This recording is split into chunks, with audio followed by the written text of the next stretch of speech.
রাস্তা ব্লকেট করব। ইন্টারিমের কানে আমাদের কথা পৌঁছায় না, ইন্টারিমের কর্ণকৌরে আমাদের আওয়াজ পৌঁছায় না, ইন্টারিমের কানে শহীদের আওয়াজ পৌঁছায় না, আহতদের আর্তনাদ পৌঁছায় না। আমরা এখান থেকে এখন গিয়ে শাহবাগ অবরোধ করব। যতক্ষণ পর্যন্ত আওয়ামী লীগকে নিষিদ্ধ না করে, আওয়ামী লীগকে নিষিদ্ধ করে প্রজ্ঞাপন জারি করা হবে, আমরা জায়গা ছাড়ব না।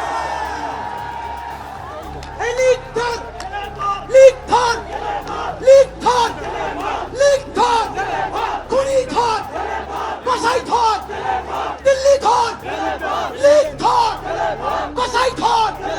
আমরা এখন মিছিল নিয়ে চলে যাবো শাহবাগ, চলো বলো।